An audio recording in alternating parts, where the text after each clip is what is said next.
Halo, perkenalkan nama saya Arsinia Clara Telat dengan NIM 23051666068. Di video simulasi kedua ini, saya membawa materi tentang peristiwa Rengas Dengklok dengan metode tanya jawab, ceramah, dan studi kasus. Selamat menyaksikan. Selamat pagi anak-anak. Pagi, Bu. Bagaimana kabarnya hari ini? Baik, Bu. Ada yang nggak masuk nggak hari ini? Ada, Bu. Apa keterangannya? Aisyah izin. Terus? Enggak izin, Bu. Oke, semoga teman-teman kita yang nggak masuk hari ini diberikan kesehatan agar minggu depan bisa masuk ke kelas ini bersama kita. Amin. Nah, sebelum Ibu membuka pembelajaran kita pada pagi hari ini, Ibu mau menanyakan tentang peristiwa Rengas Dengklok. Menurut kalian bagaimana kalau kondisi Indonesia jika Jepang tidak menyerah kepada sekutu pada tahun 1945? Bagaimana menurut kalian anak-anak? Masih menjadi Indonesia, Bu. Oke, terima kasih atas jawabannya. Ada yang lain? Kesempatan mungkin kita mereka bakal sangat sempit, Bu. Oke, terima kasih atas jawabannya yang Manda. Bagus ya. Nah, kita masuk di materi kita. Nah, tujuan pembelajaran kita, Ibu harap kalian mampu memahami dan menjelaskan peristiwa Rengas Dengklok serta perannya dalam mempercepat proklamasi kemerdekaan.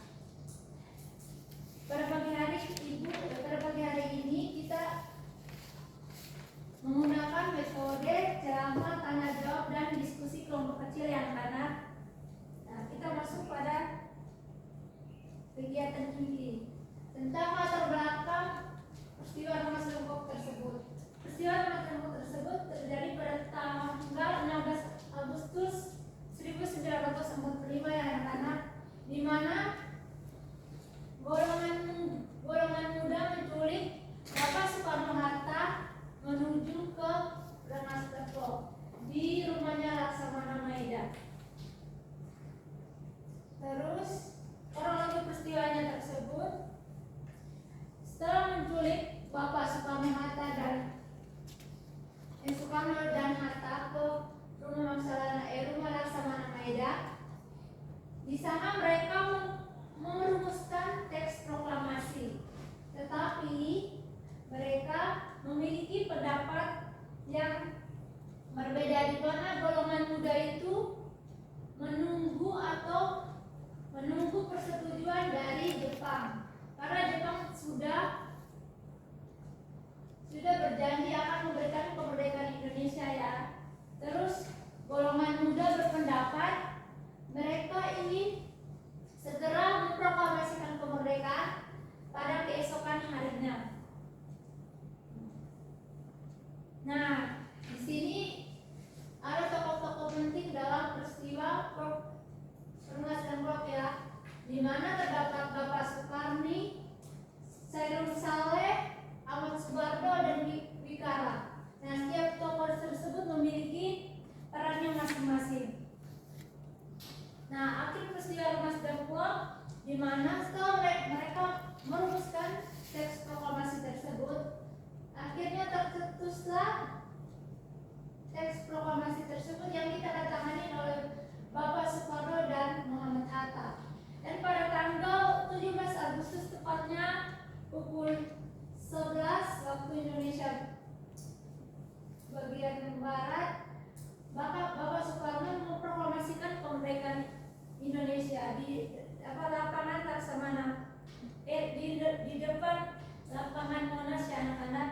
Nah, sekian dari materi Ibu. Terus Ibu akan membagikan kalian ke dalam 3 kelompok ya. Di sini ada Ibu memberikan studi kasus, di mana Ibu harap kalian bisa menjawab pertanyaannya. Nah, Ibu bagi 3 kelompok, berarti ada yang 4 orang, ada yang 3 orang ya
dalam memproklamasikan kemerdekaan Indonesia tanpa campur tangan pihak lain. Untuk jawaban dari diskusi kami yaitu yang pertama, karena kekalahan Jepang sebelum Perang Dunia Kedua. Dan untuk yang kedua yaitu di sini Indonesia mengalami kekosongan kekuasaan sehingga hal ini dimanfaatkan oleh golongan muda untuk segera memproklamasikan kemerdekaan Indonesia. Oke, beri tepuk tangan kepada kelompok 1. Terus yang selanjutnya kelompok 2.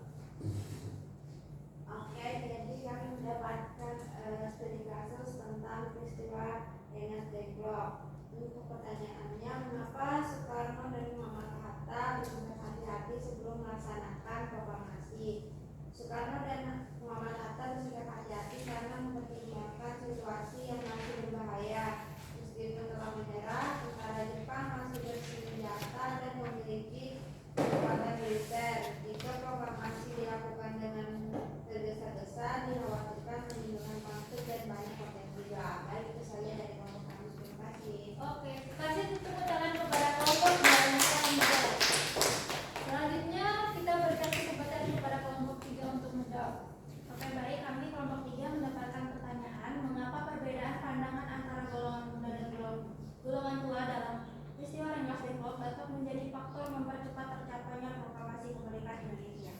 Di sini, karena perbedaan pandangan tersebut memaksa terjadinya aksi nyata yaitu penculikan yang membuat Soekarno-Hatta tidak punya pilihan lain selain segera memproklamasikan kemerdekaan tanpa menunggu waktu yang lebih aman menurut golongan tua. Oke, terima kasih. Beri tepuk tangan kepada kelompok 3.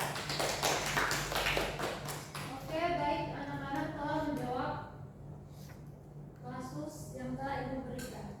Nah, di sini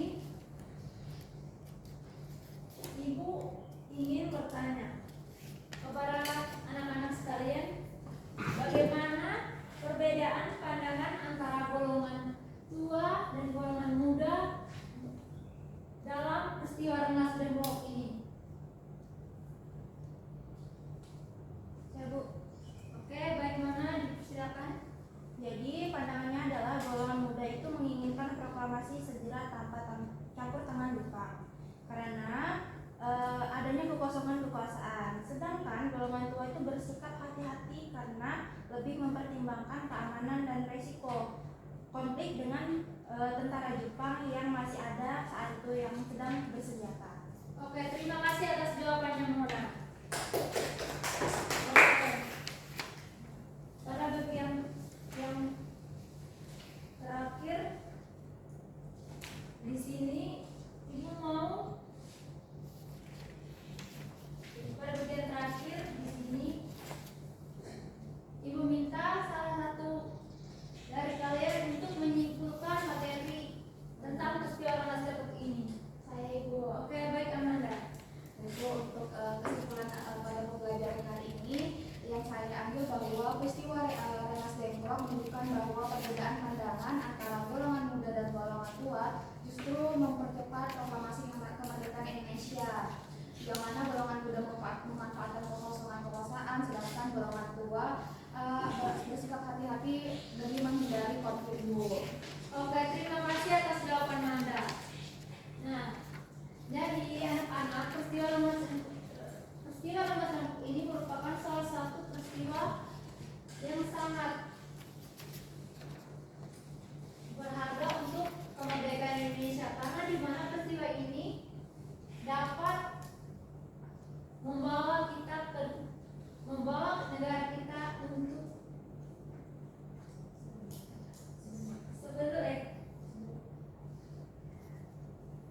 dalam peristiwa ini dan peristiwa Rengas Dengklok ini dapat memberikan kita atau memberikan kita penjelasan tentang bagaimana sih proses tercapainya kemerdekaan Indonesia ya. Nah, sekian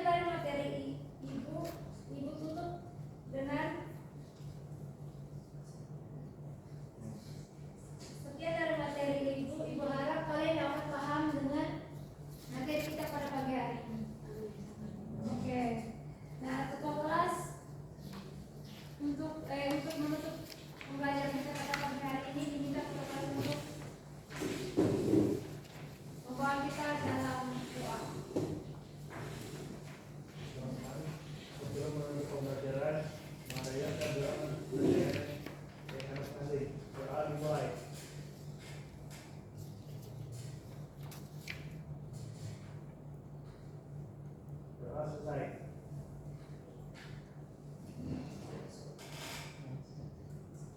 Sekian dari